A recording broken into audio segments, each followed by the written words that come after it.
in the last 2 days. So just as a recap. So your input might be a sentence. Like say here I have a snippet of a sentence from a news article.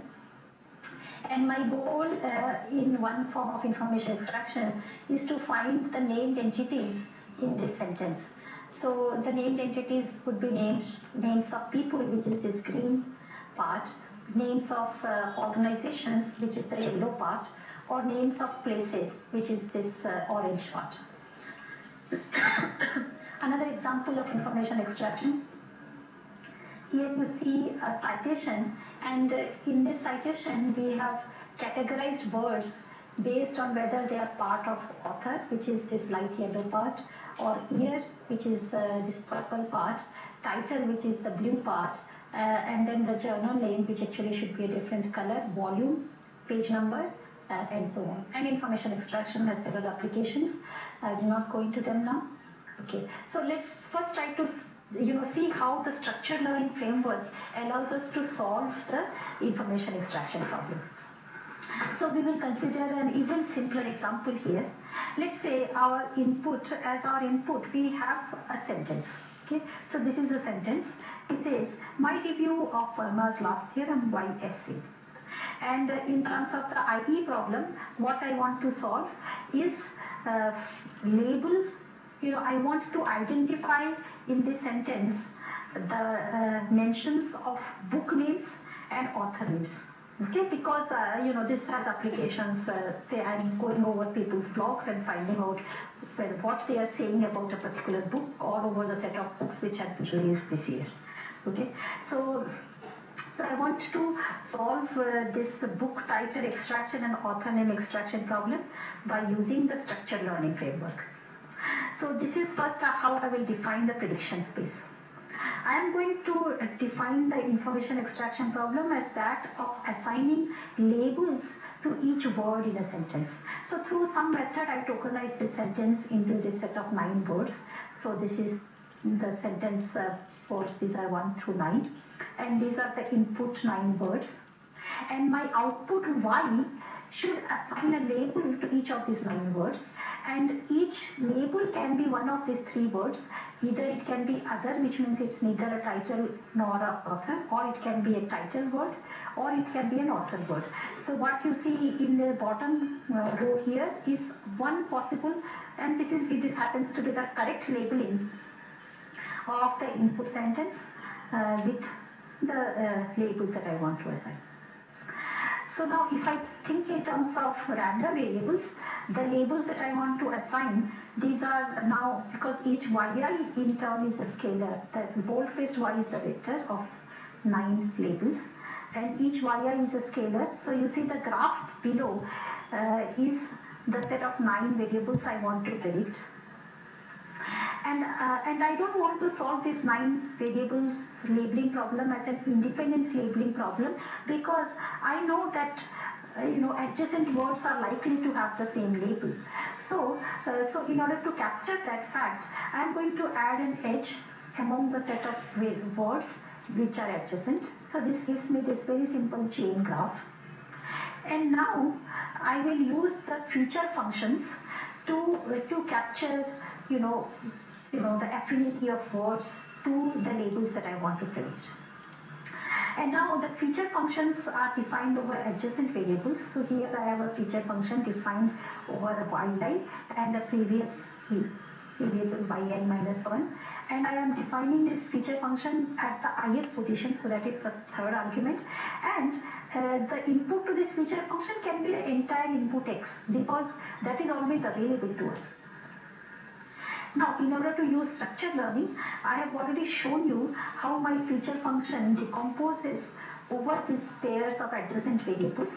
So I can say that I have defined this feature function over the input x, which is the sentence, and the set of labels which can be assigned to the 9 words in the sentence, which is this bold-faced vector y. And this actually decomposes over pairs of variables through this feature function. Once I have this kind of a feature function, already, although we did not go into details, but I showed how we can solve inference queries like say map and marginal probability inference queries on this chain graphs efficiently by you doing the the multiplications and additions in a slightly different way. So because of this, that is an example of that is basically another example of a dynamic programming in fact. And so you can use that with these feature functions to come up with the most likely assignment of labels to these 9 variables efficiently. And this in fact can be done in order n square time, where n is the number of labels that a variable y can take. So this part I will skip. And then I'll go to a second example of using structured learning. So here say our input x is a sentence, like say John hit the ball, and you are interested in using structured learning to learn correct parses of sentences. So the output y is a parse tree. So this is an example of a parse tree. This is actually much more complicated than just a vector of labels, which is what we had earlier. But even here you will see that we can define appropriate features. So you can, so for each possible candidate parse tree, you would like to define features which couple the sentences with the tree. And naturally you would like the feature vector to decompose over different parts of the tree. So typically for parsing applications, the way the decomposition is done is for each node of the tree, you define feature functions over its immediate children only. Okay? So this is what I mentioned here by saying that features decompose over nodes of the tree. And if you have such a decomposition of the feature function, then it is a very efficient, well, not very efficient in terms of, well, it's actually not exponential, but it's cubic in the length of the input. And it's a famous dynamic programming algorithm in parsing called the ISI Kolkata algorithm, which can be used to find the most likely parse efficiently. Okay. So this is another example from sentence alignment, which let me skip, and another from ranking. But the point I want to convey is that many problems in text mining can be captured through the framework of structured learning. And the main thing you have to do is identify your output space and define a feature function which decomposes in such a way that the argmax problem can be solved efficiently. And once you have done that, then you can also you can sort of have a lot of flexibility in terms of training the parameters. And that is the topic that I want to discuss next. And actually, we'll just have to go. I'll only be able to give you an overview only of this part. So in terms of training, as I mentioned earlier, the input to the training method is just this n input-output pairs, x, I, y, lies, or let's say you have capital X training examples. So this is your input-output pairs, and you have these features which decompose over smaller parts. Okay, and this we are just denoting strictly in the C notation as just this function. And in general, for structured learning, unlike for scalar classification, if you give the wrong output, you get a penalty, an error of 1, and if it is correct, you have no penalty. But when you are outputting things like vectors or trees, you can be wrong to various degrees. So therefore, the user might define an arbitrary error function when you predict an output y for an input whose correct output is yi. Okay? Now, in order to use the structured learning framework, you also want the error function to decompose over smaller parts. Okay? So this is the three kind of things that the user provides. And our goal during training is to find a W so that we incur small training error. And of course, we want to generalize to unseen examples, and we want to do it efficiently, which means that we want to exploit the decomposability of the feature function and the error function to solve this problem efficiently. Okay? So there are two broad categories of methods. One is the likelihood-based method, where we actually use the maximum likelihood principle for training. And the second is the max margin methods, which are essentially extensions of support vector machine training algorithms to solve the structured learning problem. So let me just give you an overview of each of these two methods. So when you use the maximum likelihood approach, we first convert the score based the scores that we have coupling x and y into a probability distribution by using the Gibbs distribution. So we define a probability of y given x as just the exponent of the score that we have coupling x and y. And now this may not be normalized, so we use our well-known normalizer ideas to normalize this distribution.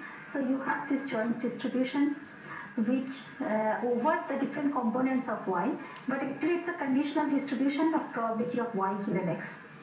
Once you have this conditional distribution, then you can use the kind of things that is used for training a logistic classifier to find the most likely y using the maximum likelihood principle. So I will skip details of that, but this is basically the counterpart of the logistic classifier for the structured output spaces, which is using the maximum likelihood principle. And in fact, the training algorithm for conditional random fields follows this framework. Okay, and here are the details of the gradient descent loop you would get in training using the maximum likelihood principle. And I'm going to skip this. Okay, but let me just quickly take you to the max margin method of training. So in a max margin method for training, as I mentioned earlier, it's more like an extension of support vector machines for structured learning. And here there are actually two ways in which you can define an SVM kind of training objective for structured learning. So one is called margin scaling, and this is in fact most popular, and I will only describe this now. So here, like when you define an SVM objective, you want to have a penalty for overfitting by having a regularizer. So this is the regularizer part. Plus, you have this slack variable xi. Now for the case of SVMs, the xi is defined so that, if you recall, it's just yi times the W transpose xi plus b has to be greater than or equal to 1 minus epsilon I. Where for the case of structured learning, we have a slightly different constraint. What we want is that the score for the correct output, which is yi for an input xi, should be greater than or equal to the score for each other incorrect y,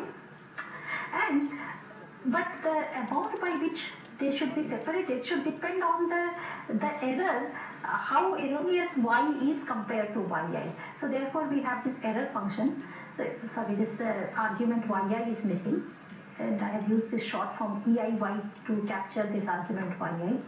So basically we want this margin to be at least eiy, and because this constraint cannot be hard, we have a slack variable which is the xi variable.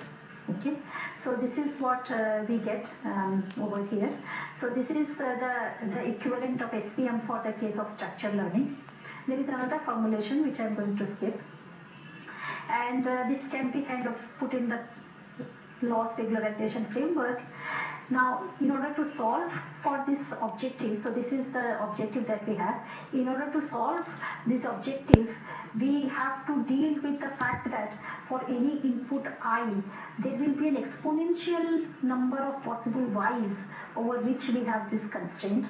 So we cannot just solve this constrained quadratic program through direct methods. So we need some method of dealing with the exponentiality of y.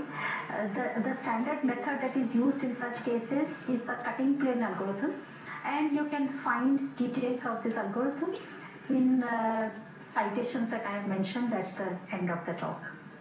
But I have to wrap at this point, and this has been sort of a tutorial where I was forced to sort of drop many topics, but hopefully you are kind of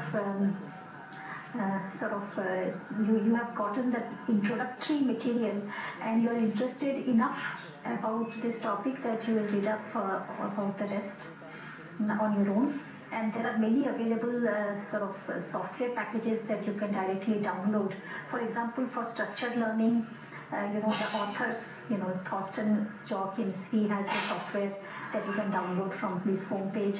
For traditional random fields, I did not go into details of that, but that is also a kind of structured learning. I myself have a software package which is available on SourceForge, crf.sourceforge.org, which you can use for solving several, for many text mining applications. Okay, thank you, and I will take questions if you have. And my slides are available. If you have any further questions, you can drop me an email. I will be happy to answer them.